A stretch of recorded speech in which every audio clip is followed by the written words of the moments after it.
देखो भी, आज अपन ने क्या करना है भाई, कोऑर्डिनेशन कंपाउंड्स अपन ने स्टार्ट किया हुआ था। कोऑर्डिनेशन कंपाउंड के अंदर मैंने लास्ट क्लास, परसों की क्लास में ना वर्नर थ्योरी करवाई थी। वर्नर थ्योरी के अगले दिन अपन ने, मंडे आ गया था, मंडे को अपन ने डाउट सेशन स्पेक्ट्रोस्कोपी के पीवाईक्यूज वगैरह कर लिए थे, ठीक है। तो आज अपन ना नॉमनक्लेचर नहीं मैं करवा रहा, मैं ना भूल गया था तुम्हें नॉमनक्लेचर की एक पीडीएफ शेयर करनी थी, एक फोटो शेयर करनी थी, उसमें ना सारे नॉमनक्लेचर का एक सिस्टम दिया हुआ है। तो उसको रीड कर लेना एक बार, ताकि अपना टाइम बच जाएगा, ठीक है। तो मैं तुम्हें सीधा भी आइसोमेरिज्म करवाने लगा हूँ, ठीक है। आइसोमेरिज्म के बाद वीपीटी और फिर सीएफटी और फिर जेंटल डिस्टॉर्शन करेंगे, ठीक है।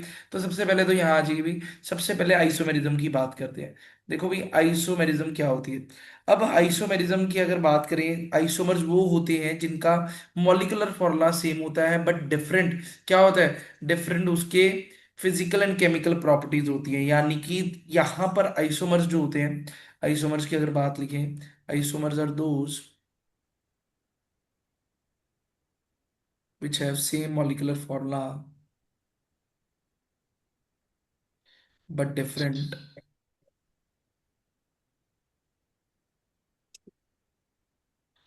physical and chemical properties, ठीक है। ये ना क्या क्या जना आइसोमर वो होते हैं जिनके मॉलिक्यूलर फॉर्मूला सेम होता है बट स्ट्रक्चरल फॉर्मूला डिफरेंट होता है। अब आइसोमर्स को डिवाइड करते हैं दो तरीके से, स्ट्रक्चरल आइसोमर और, हाँ जी, दूसरा कौन सा होता था, और स्टीरियो स्टीरियोआइसोमर्स। स्टीरियो आइसोमर्स, ठीक है। स्ट्रक्चरल वो होंगे जिनका सेम मॉलिक्यूलर फॉर्मूला होगा, different with structure, different structure. Structure होगा, ठीक है। स्टीरियो वो होंगे, सेम मॉलिक्यूलर फॉर्मूला होगा, सेम स्ट्रक्चर बट होगा, बट डिफरेंट स्पेशल अरेंजमेंट होगा। मतलब आस पड़ोस का फर्क होगा, डिफरेंट स्पेशल अरेंजमेंट होगा। स्पेशल अरेंजमेंट का मतलब सराउंडिंग नेबर्स का फर्क हुआ, आस पड़ोस का फर्क होगा, ठीक है। तो सबसे पहले तो स्ट्रक्चरल आइसोमेरिज्म करवाता हूँ। स्ट्रक्चरल आइसोमेरिज्म के अंदर कुछ टाइप्स हैं, उसको देखते हैं। बड़ा आसान क्वेश्चन अगर आएगा तो बहुत आसान क्वेश्चन आता है इसमें से, तो करवाऊँ, चलें आगे। नोट्स नोट्स ना बनाना, बाद में देख लेना, ठीक है। देख लो भी, ठीक है। स्ट्रक्चरल आइसोमेरिज्म की बात करते हैं। सबसे पहले तो स्ट्रक्चरल आइसोमेरिज्म के अंदर वो कहता है टाइप्स बनाते हैं। सबसे पहली जो टाइप आएगी इसके अंदर वो आएगी कौन सी, ionisation isomerism.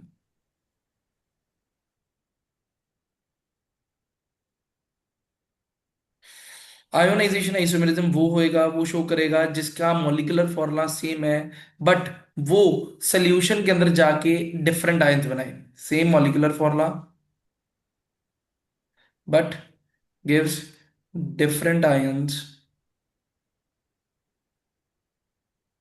In the solution. Solution में जाके वो डिफरेंट आयंस दे, उसे आप आयोनाइजेशन आइसोमर कहते हैं। एग्जाम्पल के तौर पे मैंने लिखा CuNH3 5Br SO4, अगले वाले में लिखा CuNH3 5SO4 बाहर भी यार।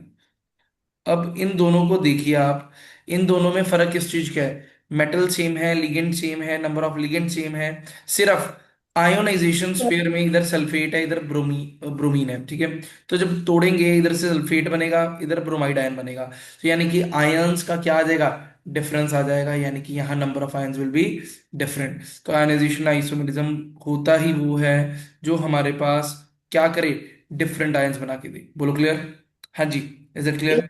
अब दूसरा इसके अंदर हमारे पास आता था आयनाइजेशन के बाद, it will be hydrate isomerism. Hydrate या ऐसे सॉल्वेट आइसोमेरिज्म भी कहते हैं, सॉल्वेट आइसोमेरिज्म।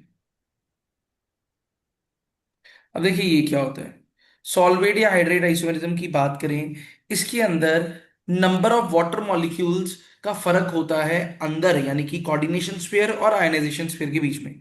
तो यहाँ पे क्या लिखें, complexes that differ in the number of water molecules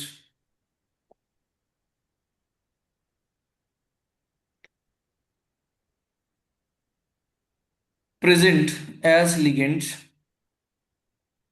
यानी कि इनसाइड द कोऑर्डिनेशन स्फीयर, तो उसे आप क्या कहेंगे,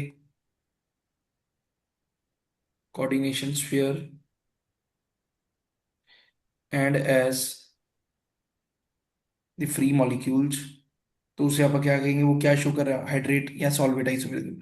एग्जाम्पल के तौर पे Cr H2O6, ब्रैकेट के बाहर Cl3 है, और इधर देखो Cr H2O5 Cl, ब्रैकेट के बाहर क्या, Cl2H2O। अब यहाँ पर इन दोनों को नोटिस करो, इधर वाटर मॉलिक्यूल, फर्स्ट वाले में 6 water molecule as a ligand काम कर रहे हैं और वो उनको आयनाइज नहीं किया जा सकता, बट सेकेंड वाले के अंदर सिर्फ एक वाटर आयनाइजेबल होगा, 5 नहीं होंगे। तो दोनों के अंदर किस चीज का फर्क है, वाटर मॉलिक्यूल्स का फर्क है। पहले वाले में 6 water molecules as a ligand काम कर रहे हैं, अगले वाले में 5 कर रहे हैं। क्लियर, बोलो।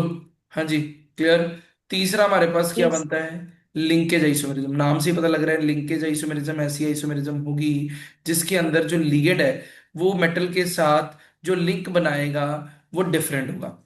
आपका लिगेंड सेम होएगा, लिगेंड सेम होएगा, बट उसकी लिंकिंग साइड जो है वो वेरी करेगी। जैसे कि यहाँ पर एम्बिडेंटेट लिगेंड अपना रोल प्ले करवाएंगे। CONH3 5 NO2, बाहर Cl2 है, इधर CONH3 5 ONO, ब्रैकेट के बाद Cl2 लिखी। अब इन दोनों में फर्क किस चीज का है, दोनों में मॉलिक्यूलर फॉर्मूला सेम है, क्या है, but different linkage. Linkage of NO2 link, NO2 ligand, NO2 ligand की लिंकेज का फर्क है सिर्फ। बोलो, क्लियर। हाँ जी, हो जाएगा, बताइए, इज इट क्लियर। चौथी आइसोमेरिज्म इसके अंदर जो देखने को मिलती है, that is your coordination isomerism. कौन सी है वो, कोऑर्डिनेशन आइसोमेरिज्म।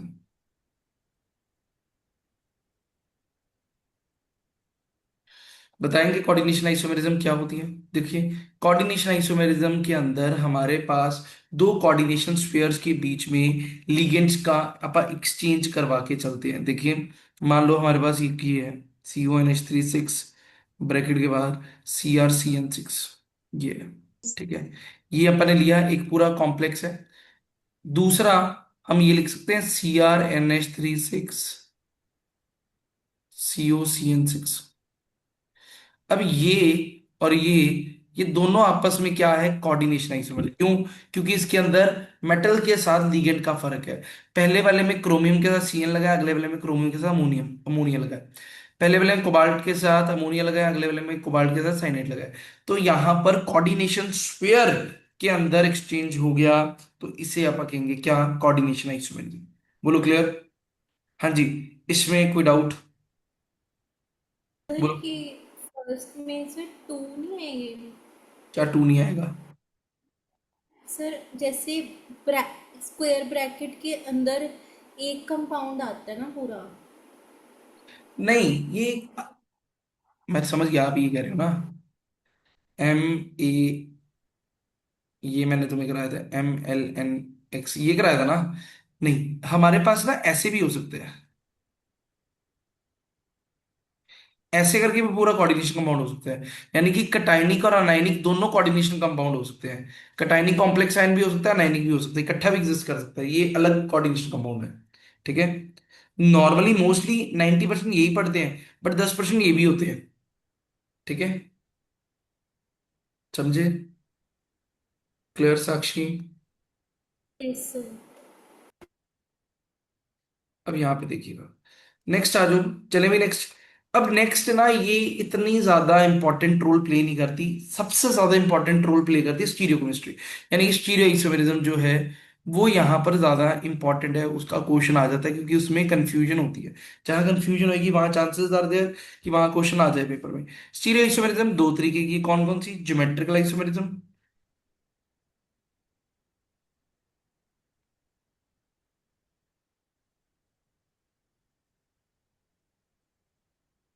और ऑप्टिकल आइसोमेरिज्म।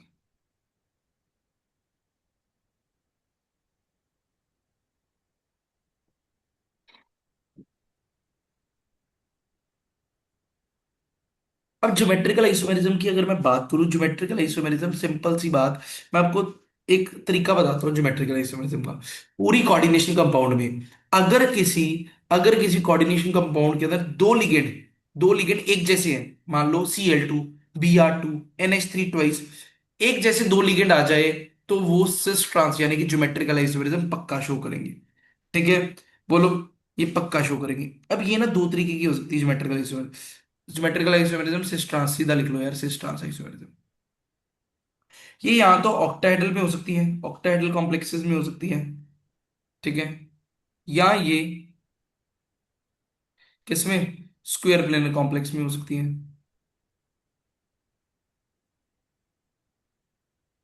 दो ही केसेस है। ठीक है, अब ऑक्टाहेड्रल कॉम्प्लेक्स की टाइप देखो भी। ऑक्टाहेड्रल की टाइप मान लो मैंने ले लिया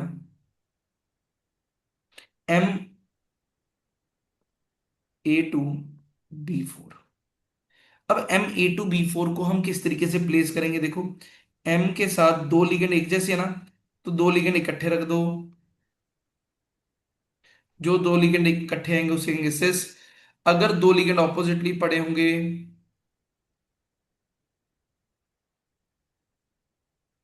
इसे कहेंगे ट्रांस। बोलो क्लियर। हाँ जी, इज दैट क्लियर? बताइए। सेकंड, सेकंड टाइप बनाते हैं, Ma8 ट्वाइस B2। अब A8 ट्वाइस का मतलब समझ रहे हो, ए का मतलब बाइडेंटेट कोई लिगेंड लगा हुआ है, देखो, मेटल के साथ अगर बाइडेंटेट लिगेंड लगा है ए, ठीक है, ए और B2, तो ये बनेगा सिस, सेम साइड पे आगे। अगर मेटल के साथ ऑपोजिटली लगे हैं,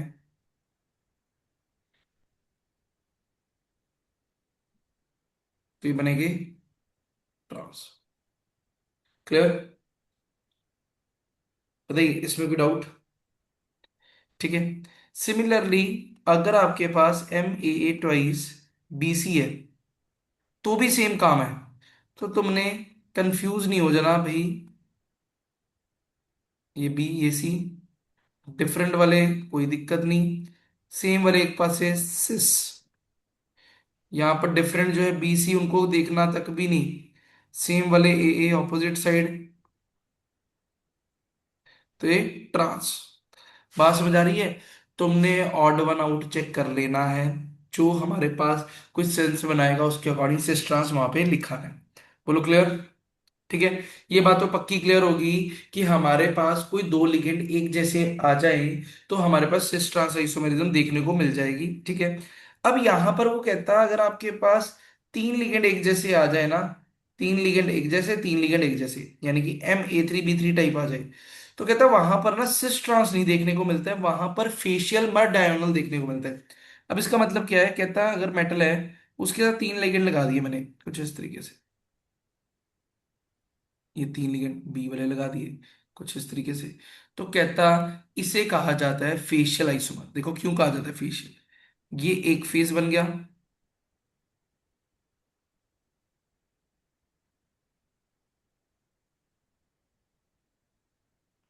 ये एक फेस बन गया, ये दूसरा फेस बन गया।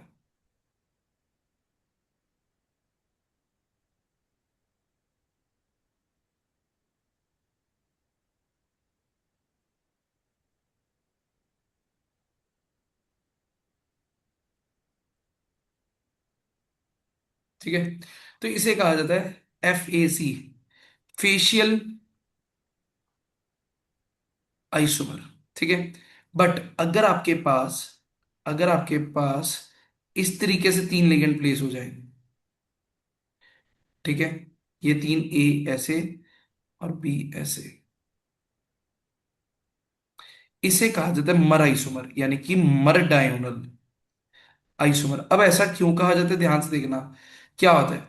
यहां पर एक प्लेन दूसरे प्लेन को क्या करता है, काटता है, इस वजह से इसे मर डायगोनल आइसोमर कहते हैं। देखो, ये आ रहा है एक साइड पे, ऊपर से दूसरा हिस्सा इसको काट देगा।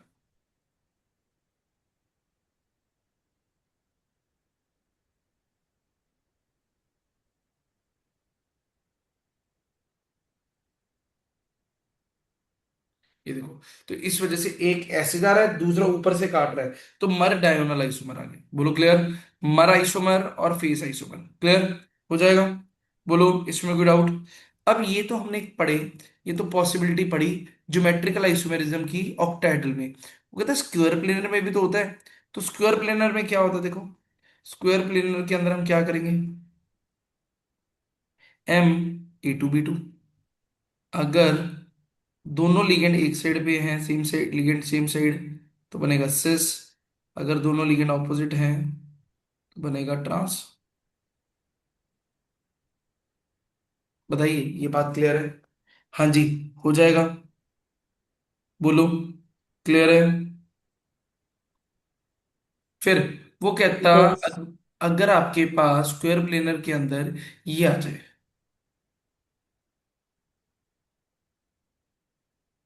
M a2b c, तो क्या करोगे? कहता आपने सिर्फ सेम वाले को देख रहे हैं।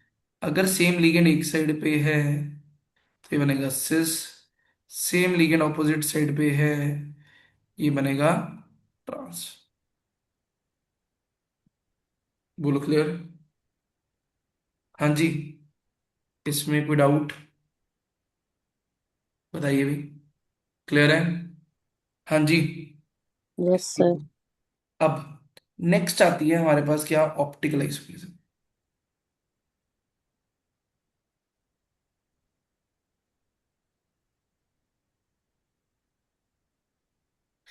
हाँ जी सिमरन जी, अंधेरे में क्या ढूंढ रहे हो भाई, पढ़ भी लो। सर वो कोई आया था बस गेट ओपन करने। ठीक है, ऑप्टिकल आइसोमेरिज्म, ठीक है। ऑप्टिकल आइसोमेरिज्म की अगर मैं बात करूं, देखो करना क्या है, सिंपल सी बात। आपने ना जितनी मैंने स्ट्रक्चर्स बनाए हैं, आपको दिखाए बनाने, जो आइसोमेरिज्म के, आपने वो स्ट्रक्चर बनाने हैं। स्ट्रक्चर बना के आपने उसकी मिरर इमेज बना लेनी है।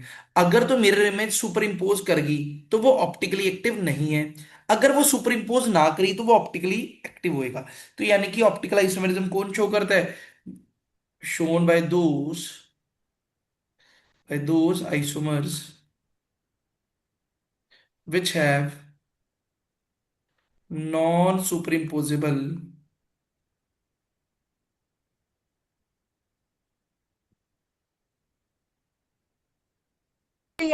Mirror images. अब इसका मतलब क्या होगा, यहां देखिएगा। अब मैंने क्या किया, मान लो सबसे पहली टाइप लेता हूं, M a2b2। अब ये अभी तुम्हें करवाया था ना, इसके कितने आइसोमर बनाएंगे? आप कहेंगे कि सर यहाँ पे दो लिगेंड एक जैसे हैं, then you will be forming the cis and trans. आप सिस और ट्रांस बनाएंगे, यहाँ पे देखिए, A A A A B B, this one is cis, और ये गया साथ जी। B B A A A ए, ये सर ट्रांस। सिस कैसे बन गया सर ऊपर? उल्टा कर दिया। ऑपोजिट है ना बी? हाँ जी, हाँ जी, ट्रांस इधर लिखा था, ठीक नहीं है। सर।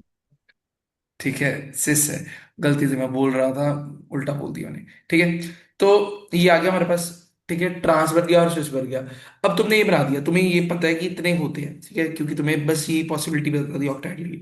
अब आपने क्या करना है, आपने कहना है, पेपर में पूछेगा बताओ भी टोटल आइसोमर्स कितने हैं, आपने कहना है दो तो ये हैं। टोटल के अंदर और कौन आ जाता है, ऑप्टिकल आ जाता है। अब ये तो दोनों ज्योमेट्रिकल है, दो तो ज्योमेट्रिकल गिन दिया अपने। अब ऑप्टिकल कैसे गिनेंगे, मिरर इमेज बना लो। अब इसकी मिरर इमेज बनाओगे, घूम जाएगा, घूम के वही बनेगा फिर,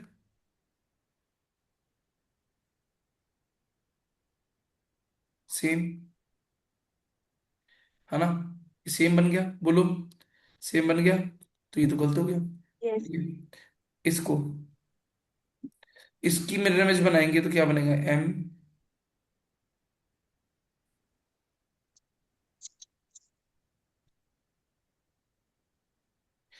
तो ये क्या आ गई, non superimposable mirror image आ गई। तो इसका मतलब टोटल आइसोमर कितने बने, एक ये, एक ये, एक ये। टोटल आइसोमर कितने बनेंगे, तीन आइसोमर्स बनेंगे। बोलो, क्लियर? हाँ जी, इसमें कोई डाउट? क्लियर? बताइए भी, हो जाएगा? Yes sir. अब यहाँ पे देखो, M a थ्राइस, इसमें बताओ भी कितने आइसोमर्स बनेंगे, टोटल नंबर ऑफ आइसोमर्स बताइए कितने बनेंगे जल्दी।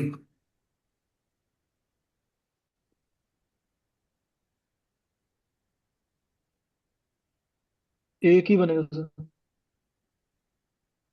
जल्दबाजी नहीं करनी यार, जल्दबाजी करोगे गड़बड़ हो जाएगी। दो तीन चार।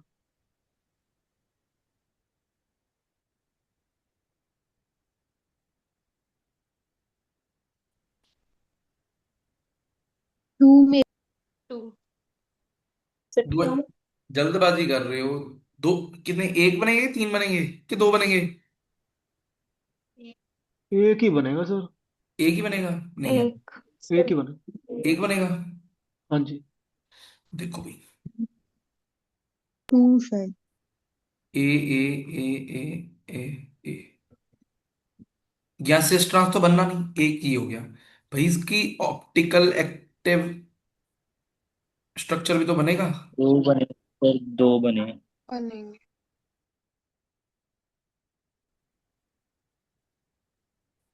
तो ये क्या दोनों नॉन सुपर इम्पोजिबल नहीं है? सर पर लीगेंड तो सेम है ना इसमें। तो लिगेंड तो हमेशा सेम ही होते हैं इस, इधर देखो। ये बाइडेंटेंट दो वाला है जो जैसे इन हो गया। हाँ इन हो गया, हाँ इन वाला। तो लिगेंड तो इसमें भी सेम थे, अरेंजमेंट का फर्क आ गया। लेकिन ये ना दो पहले इधर लगे थे तो फिर उधर लग गए, इसीलिए दो बन गई। ये पूछ रहे हो कि बता रहे हो? सर लीडर मतलब सुपर इम्पोज तो हो ही जाएगा कि नहीं, लीडर नेम है हाँ तो। जी सर। कैसे हो जाएगा, कैसे हो जाएगा बताओ? उठा के इस, सर एग्जांपल देना है इसकी, कोई एग्जांपल के थ्रू समझाना, ये वाला नहीं पता ये चला। लो, COEN3 थ्री पॉजिटिव ये बनाते हैं, ठीक है। कोबाल्ट, सर इनका प्लेन कभी सेम होगा ही नहीं है ना, क्योंकि तीनों बाइडेंटेड हैं तो एक प्लेन में आएंगे ही नहीं, इसलिए ऑप्टिकली एक्टिव हो जाएंगे। और प्लेन तो बाद की बात है, वो ठीक सुपर इम्पोज ही ठीक। नहीं कर रहे। प्लेन तो चलो देखना देख लो, नहीं देखना ना देखो। प्लेन तो देखने की जरूरत है, सिंपल काम है। मेरे एक बात बताओ यार, अपना हाथ करो ऐसे सारे, हाथ करना है ऐसे, सारे हाथ करो अपना। इसकी मिरर इमेज क्या बनेगी? ये बनेगी मिरर इमेज। अब इसको उठा के सुपर इम्पोज करो, अब ऐसे ये सुपर इम्पोज होगी, है ना?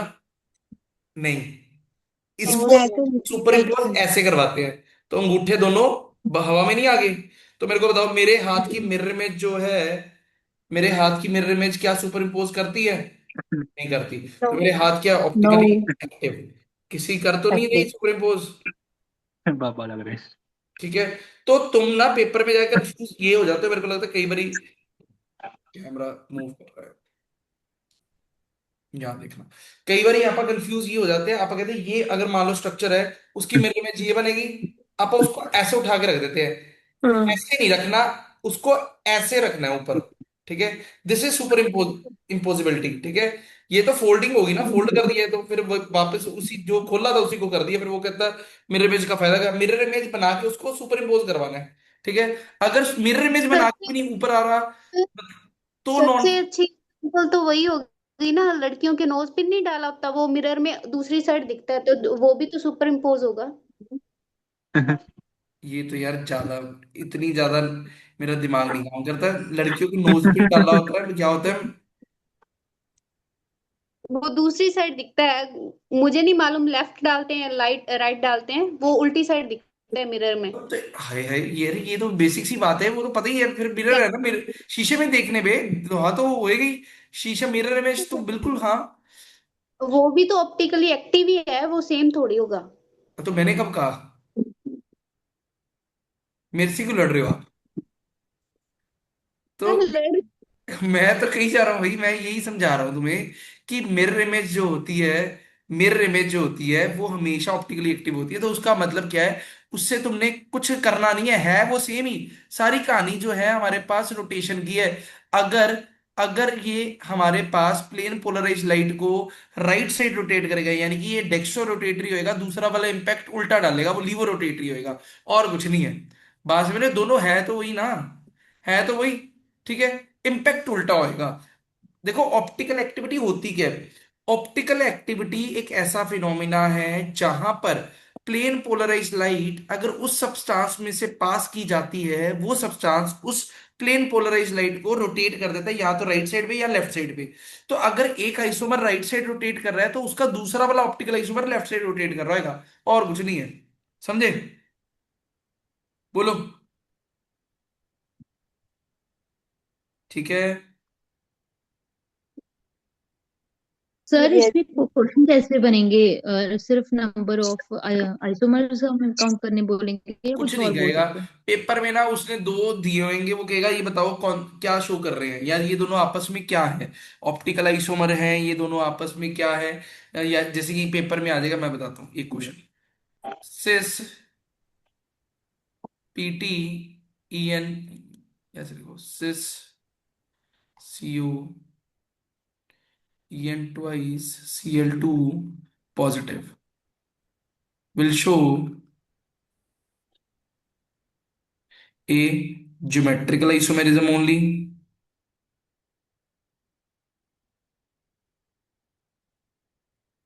Optical only, C structural, D geometrical plus optical. बताओ भाई सर D3 बनेंगे। क्या बनेगी? Plus optical. यहाँ पर तुमने 3 क्या आए। है, यहाँ पे तुमने कहना है सिंपल सी बात, हमने सर से सीखा है कि दो लिगेंड एक जैसे आ जाए तो वो तो स्ट्रक्चरल नहीं शो करते, वो तो क्या करते हैं, ज्योमेट्रिकल करते हैं। तो ज्योमेट्रिकल तो हो गया। ज्योमेट्रिकल होता है सिस और ट्रांस। और जब मैंने सिस और ट्रांस के आगे मिरर इमेज बनाई, ट्रांस तो ऑप्टिकल नहीं शो कर गया, सिस आगे दो शो कर गया, एक डेक्स्ट्रो एक लिवो। तो एक डी एक एल एक ट्रांस, तो टोटल तीन आइसोमर बनेंगे, तो एक ऑप्टिकल भी आएगा और दो ज्योमेट्रिकल आ जाएंगे। तो डी आंसर आ जाएगा। बोलो क्लियर? तो इस तरीके से क्वेश्चन आएंगे पेपर में। मान लो जैसे एक क्वेश्चन इस तरीके का होगा, CONH। सर वैसे इसमें इसमें तो वो पहले बोल ही नहीं रहा, बोल रहा है ना सिस। सिस क्या देगा? हाँ तो लिखा है ना आपने सिस। हम्म कल्ला सिस पूछ रहा है ना वो। अगर हम्म। सिस ना लिखा होता फिर हम तीन 3। बोलते। ओहो ठीक है, मैंने सिंपल ये फॉर्म। मैसेज लिख दिया मैंने, क्वेश्चन ये था। हाँ, कल्ला ऑप्टिकल आएगा ना उसमें तो। नहीं, यहाँ पे ये था हमारे पास, ये वाला वो है कंपाउंड जो है, बताओ क्या शो कराएगा, तो ज्योमेट्रिकल प्लस ऑप्टिकल।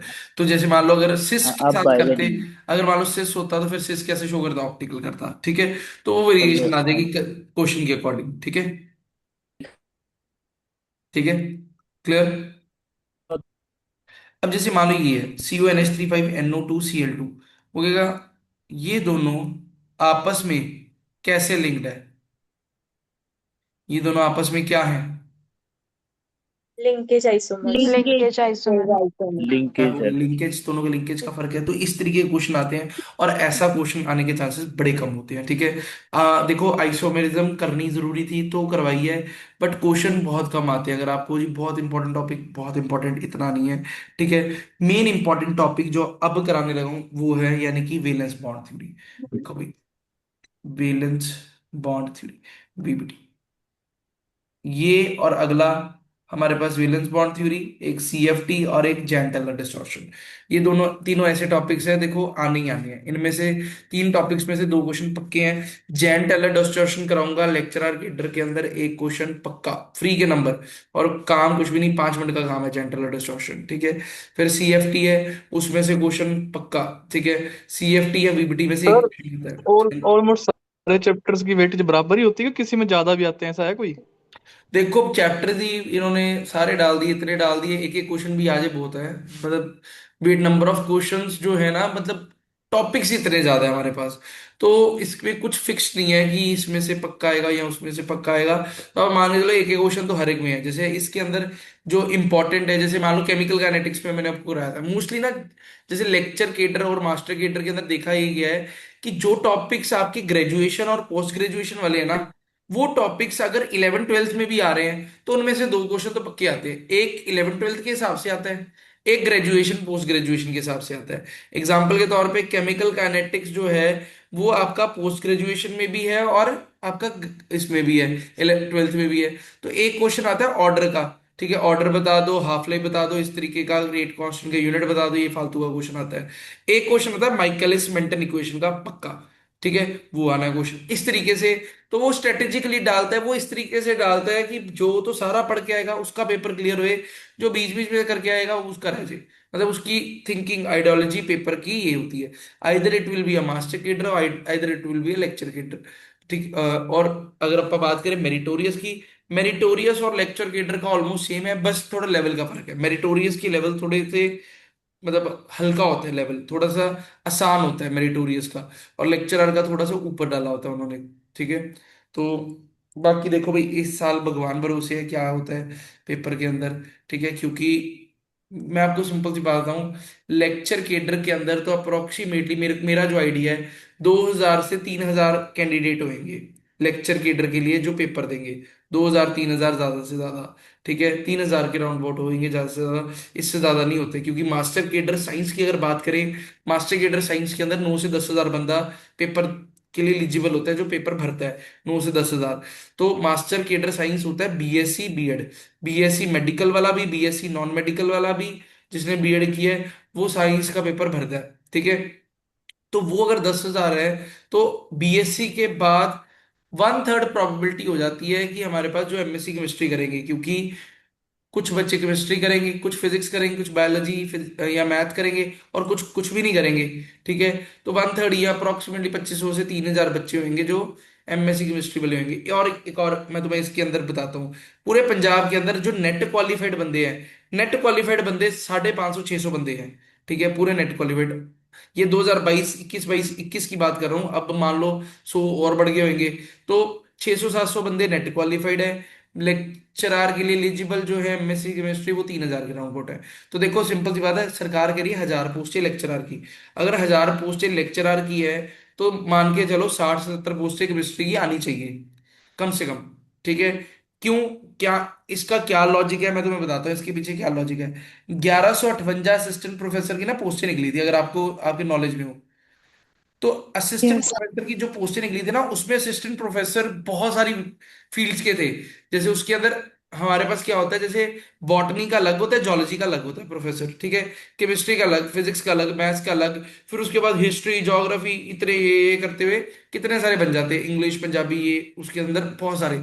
तो उसके अंदर 1158 के अंदर 70 कुछ पोस्टें, 78 के राउंड अबाउट पोस्टें केमिस्ट्री की थी। ठीक है, और अगर आप बात करें, सरकार कह रही है लेक्चरर केडर की 100 के राउंड अबाउट पोस्टें, 1000 के राउंड अबाउट पोस्टें इसकी है। तो स्कूल्स के अंदर हमारे पास पोस्टें होती है किसकी, हमारे पास केमिस्ट्री का लेक्चरर, फिजिक्स का लेक्चरर, मैथ्स का लेक्चरर, बायो का लेक्चरर, फिर इकोनॉमिक्स का होएगा, फिर एसएसटी, इस तरीके से लेक्चरर है। तो उसके अंदर सब्जेक्टिव वेरिएशन स्कूल के अंदर कम है, कॉलेजेस के अंदर ज्यादा होती है।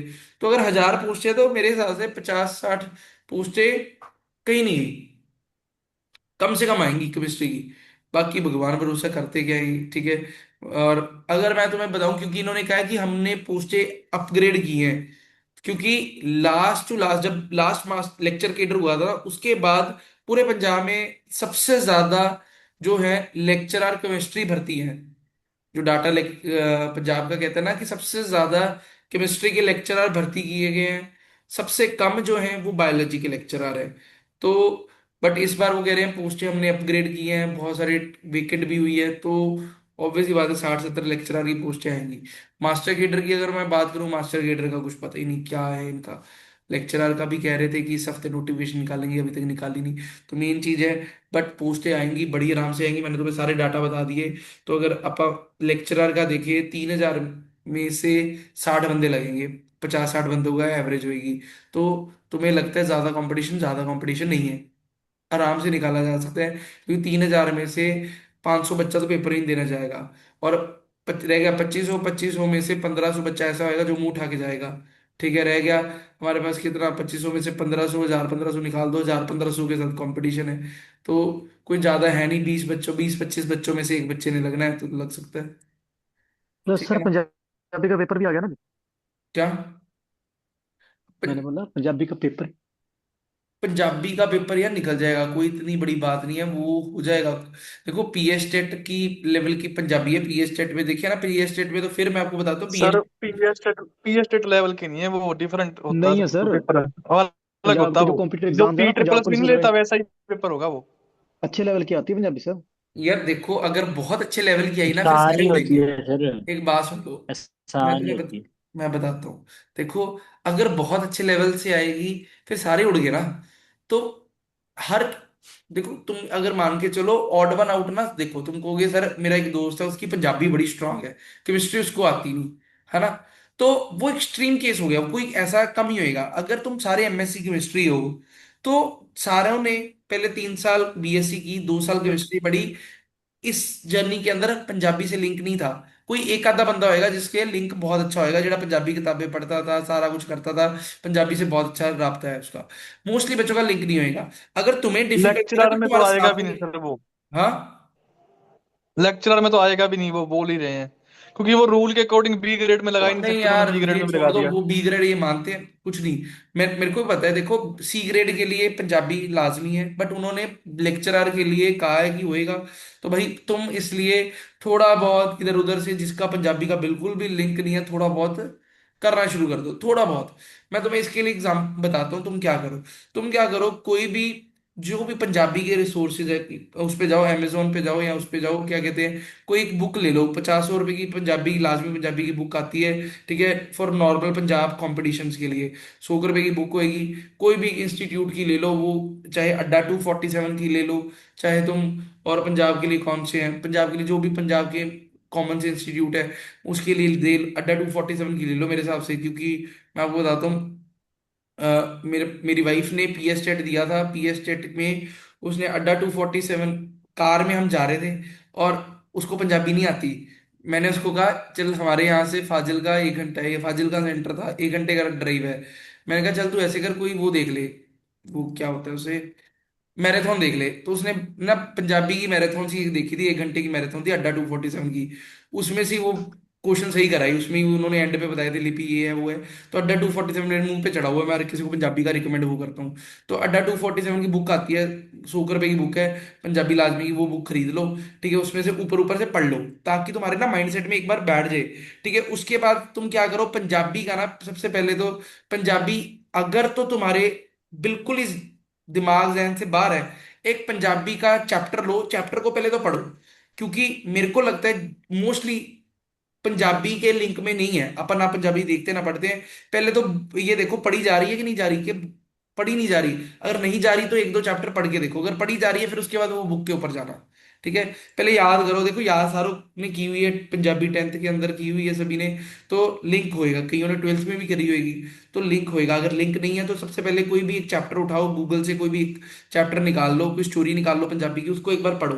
पढ़ोगे एक लिंक बनेगा, फिर उसके बाद उसके अंदर बेसिक बेसिक चीजें करनी शुरू कर दो। और इस पंजाबी के अंदर फायदा ये है, वो नहीं आने हैं आपको, नाम नहीं आएंगे ऑथर्स के, तो वो उससे नंबर बच जाएंगे। इसके अंदर बेसिक बेसिक जनरल चीजें आएंगी।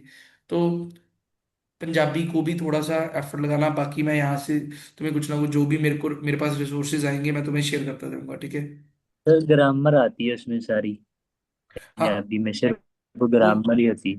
9th क्लास की ग्रामर पंजाब स्कूल लिटरेचर भी है एजुकेशन साथ में, बोर्ड की नहीं नहीं, करो। लिटरेचर भी है। देखो अभी लिटरेचर और ग्रामर मिक्स है सारा।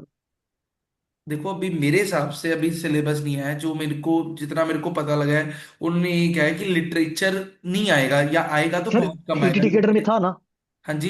तो शायद ईटी टिकेटर का पंजाबी का पेपर हुआ था ना, हम्म, उसमें था सारा कुछ ही।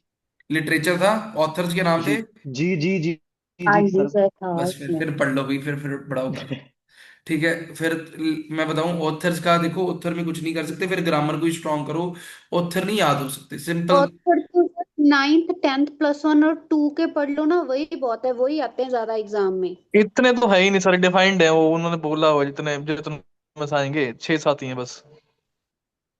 चलो फिर मैं ना तुम्हें क्या कहते हैं, कोई रिसोर्स ढूंढ के दूंगा, ठीक है। वो शेयर करूंगा थोड़ा थोड़ा करके, याद करते जाएंगे, रोज का थोड़ा बहुत शेयर करा करेंगे, थोड़ा सा पढ़ लिया करना थोड़ा थोड़ा करके, देख देख के।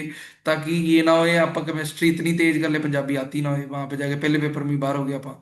ठीक है, फायदा ही कोई नहीं, है ना।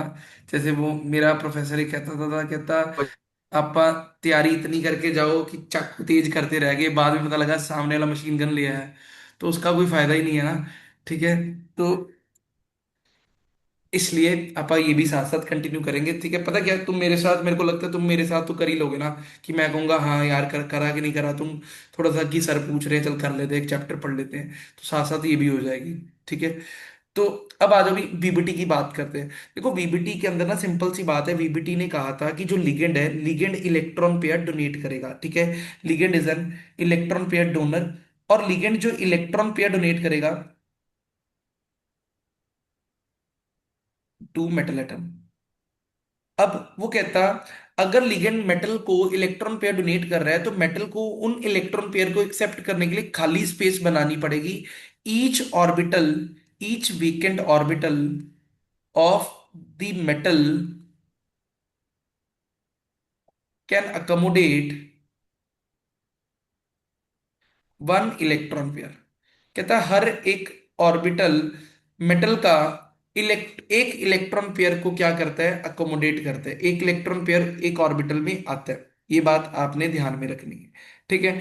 अब इसके अंदर तुमने करना क्या है, एक मैं चीज बना के दिखाता हूं। एक एग्जांपल ही करते हैं अपन, जैसे कि अपन Cl6 3 नेगेटिव करते हैं, COCN6 3 नेगेटिव करते हैं। तो आपने करना क्या है, देखो वीबीटी के अंदर सिंपल सा काम, सबसे पहला काम आपने ऑक्सीडेशन स्टेट निकालनी, कोबाल्ट एक्स क्लोरीन का 6 × -1 = -3, एक्स कितना आ जाएगा +3। फिर एक्स साइनाइड का 6 × -1 = -3, एक्स कितना आ जाएगा +3, ठीक है। अब कोबाल्ट +3, कोबाल्ट +3 कन्फिग्रेशन होती है आर्गन 18 3D6, क्योंकि कोबाल्ट की नॉर्मल की कन्फिग्रेशन क्या होती है, आर्गन 18 3D7 4s2। तो अगर 3 इलेक्ट्रॉन निकले तो 3D6 रह गए, ठीक है। अब तुमने 3D6 बना लेने हैं, 3D के अंदर 6 इलेक्ट्रॉन डाल देने हैं, 1 2 3 4 5 और 6, ये कोबाल्ट +3। सिमिलरली इधर भी कोबाल्ट +3 सेम काम करेगा, उसके पास भी 3D के अंदर कितने इलेक्ट्रॉन आ जाएंगे, 6 आ जाएंगे, 1 2 3 4 5 6। अभी मैं आगे जाके ना आपको स्पेक्ट्रोकेमिकल सीरीज कराऊंगा। स्पेक्ट्रोकेमिकल सीरीज के अंदर ना मैं आपको ये बताऊंगा कि जो Cl होता है, Cl नेगेटिव होता है, ये एक वीक फील्ड लिगेंड होता है। वीक फील्ड लिगेंड वो होता है जो पेयरिंग नहीं करवाता, नो पेयरिंग कर। Cn जो होता है वो स्ट्रॉन्ग फील्ड लिगेंड होता है, तो पेयरिंग करवा देता है। अब ये शॉर्टकट है, एक्चुअल में ये जो सीएन स्ट्रॉन्ग फील्ड लिगेंड है, ये इस थ्योरी ने नहीं बताया थे, अगली थ्योरी ने बताया था। बट सिंस अपा तो फ्यूचर में जी रहे हैं, अपा तो आज की डेट में, ये तो पास्ट की बातें होगी, तो अपने को तो पता है ना कौन सा स्ट्रॉन्ग कौन सा वीक। इसने तुक्का मारा था, वीबीटी ने तुक्का मारा था, वो कहता है सीएल पेयरिंग नहीं करवाएगा, सीएन पेयरिंग करवाएगा। और यही इसकी लिमिटेशन बनी थी कि क्यों भाई तूने सीएल के अंदर पेयरिंग क्यों नहीं करवाई, सीएन के अंदर पेयरिंग क्यों करवा दी, ठीक है। जिसको अगली वाली थ्योरी ने क्या किया, बताया भाई कि क्योंकि सीएन जो है स्ट्रॉन्ग फील्ड लिगेंड है, इसलिए पेयरिंग करवाते हैं, ठीक है। सिंस आपा भी फ्यूचर में बैठे हैं तो अपने को तो पता है कि ये पेयरिंग करवाएगा, तो आप उसके अकॉर्डिंग ही चलेंगे। अब अगर कोबाल्ट 3 के अंदर पेयरिंग नहीं होनी, देखो भाई कोबाल्ट 3 में पेयरिंग नहीं होनी, तो कितने लिगेंड लगे हैं कोबाल्ट के साथ, 6 लगे हैं। मैंने अभी आपको पीछे बताया कि हर एक लिगेंड जो है 2 इलेक्ट्रॉन पेयर डोनेट करता है, इलेक्ट्रॉन पेयर डोनेट करता है, 2 इलेक्ट्रॉन डोनेट करता है, और एक ऑर्बिटल के अंदर इलेक्ट्रॉन पेयर आता है। तो 6 लिगेंड 6 इलेक्ट्रॉन पेयर डोनेट करेंगे, तो 6 इलेक्ट्रॉन पेयर को अकोमोडेट करने के लिए कितने ऑर्बिटल चाहिए, 6 चाहिए। तो ये तो 3D है, 3D के बाद क्या होगा, 4s खाली पड़ा होगा, 4s के बाद क्या पड़ा होगा, 4p खाली पड़ा होगा, 4p के बाद क्या पड़ा होगा, 4d खाली पड़ा होगा, ऐसे ही होगा कुछ, बोलो। तो फिर 6 लिगेंड कहाँ आएंगे, 6 लिगेंड, एक लिगेंड एस में चला जाएगा, 3p में चले जाएंगे, 2d में चले जाएंगे। तो कौन कौन पार्टिसिपेट करा, एक एस करा, 3p करे, 2d करे। तो हाइब्रिडाइजेशन इट विल बी क्या, sp3d2। हाइब्रिडाइजेशन क्या आ जाएगी, sp3d2, और sp3d2 पे ज्योमेट्री क्या होती है, ऑक्टाहेड्रल। अब यहां पर एक चीज आपने नोटिस करनी है, जो डी ऑर्बिटल हमने यूज किया वो अंदर वाला किया कि बाहर वाला किया, डी ऑर्बिटल 3D किया कि 4D किया, 4D 4D आउटर। 4D। तो इसे कहेंगे आउटर ऑर्बिटल कॉम्प्लेक्स। क्या इसमें पेयरिंग हुई, नहीं हुई, नहीं हुई, तो ये क्या है, हाई स्पिन कॉम्प्लेक्स है। स्पिन हाई पेयर्ड ही नहीं हुई तो हाई स्पिन कॉम्प्लेक्स आ जाएगा। अब इसके अंदर अनपेड इलेक्ट्रॉन है, तो ये क्या होगा, पैरामैग्नेटिक होगा, इट विल बी क्या, पैरामैग्नेटिक। और इसके अंदर paramagnetic. Number of unpaired electron कितने हैं, 4। तो मैग्नेटिक बस मोमेंट फोर। निकालने का फॉर्मूला क्या होता है, n × n+2। तो यहां पर 4 × 4 + 2, 6 × 4 √24 आ जाएगा। तो ये आपका मैग्नेटिक मोमेंट आ जाएगा। क्लियर? ठीक है। सेम चीज इधर करेंगे। तो यहां पर Cn जो है इज स्ट्रॉन्ग फील्ड लिगेंड, तो वो पेयरिंग करवा देगा। कोबाल्ट +3 के अंदर पेयरिंग होएगी, तो हमारे पास 6 इलेक्ट्रॉन कुछ ऐसे आ जाएंगे। 1 2 3 4 5 6 पेयरिंग होगी। 3d के बाद 4s, 4s के बाद 4p। अब हमें पता है हमने कितने लिगेंड्स लगाने हैं, 6 लिगेंड्स लगाने हैं। तो 6 लिगेंड्स के लिए 6 ऑर्बिटल चाहिए। 1 2 3 4 5 6, 6 ऑर्बिटल मिल गए। कौन कौन पार्टिसिपेट किया? 2d, 1s, 3p। तो हाइब्रिडाइजेशन कितनी आएगी? D2 D2 sp3। ज्योमेट्री क्या आएगी? ऑक्टाहेड्रल। तो यहां पर d ऑर्बिटल अंदर वाला यूज हुआ कि बाहर वाला? इनर। तो लो स्पिन कॉम्प्लेक्स। यहां पर स्पिन ज्यादा आ रही है कम आ रही है? सारे पेयर्ड है, तो ये क्या होगा? लो स्पिन कॉम्प्लेक्स। डायमैग्नेटिक। ये क्या होगा? डायमैग्नेटिक। और जो डायमैग्नेटिक होता है उसमें तो अनपेड इलेक्ट्रॉन ही नहीं होते। अगर अनपेड इलेक्ट्रॉन ही जीरो है तो मैग्नेटिक मूवमेंट भी कितना आएगा? जीरो आ जाएगा। बोलो जीरो। क्लियर? हाँ जी। इसमें कोई डाउट? बोलो भी। अब ये तुम्हें नो। समझ आ गया। आप अब घर से ये करके लाएंगे। NiCl4 2 negative. ठीक है। एक आप करके आएंगे NiCN4 2 नेगेटिव। ठीक है। उसके बाद आप एक करेंगे FeCO5। ये कर लेना। ठीक है। तो ये 3 आप घर से एक बार ट्राई करके आना। ठीक है। आपको आइडिया लग जाए किस तरीके से करेंगे। ठीक है। बाकी का आप कल की क्लास में करवाऊंगा। ठीक है। क्लियर? इतना कर लीजिए। बाकी आप कल करेंगे। ठीक है। VBT के कुछ लिमिटेशंस आपको लिखवाऊंगा जो पॉइंट्स बन के आएंगे। और कल अपन CFT करेंगे। ठीक है। तो सर VBT में सिंपल याद रखना, लिगेंड इलेक्ट्रॉन पेयर डोनर है, मेटल को एक्सेप्ट, मेटल वो लिगेंड्स के इलेक्ट्रॉन्स को एक्सेप्ट करेगा। खाली ऑर्बिटल्स में नहीं है तो वो बनाएगा। कैसे बनाएगा? लिगेंड्स के अकॉर्डिंग अरेंज करेगा ऑर्बिटल्स को। अगर तो लिगेंड स्ट्रांग होएगा तो वो अपने ऑलरेडी प्रेजेंट इलेक्ट्रॉन्स को पेयर करवा के खाली करवाएगा। अगर लिगेंड वीक होएगा तो वो अपने इलेक्ट्रॉन्स को छेड़ेगा नहीं, बाहर भेज देगा कि बाहर से ऑर्बिटल्स को अरेंज करो। क्लियर? ये बड़ा इंपॉर्टेंट पॉइंट है, कल बताऊंगा क्यों। हाँ जी, क्या कह रहे थे? लो स्पिन और हाई स्पिन का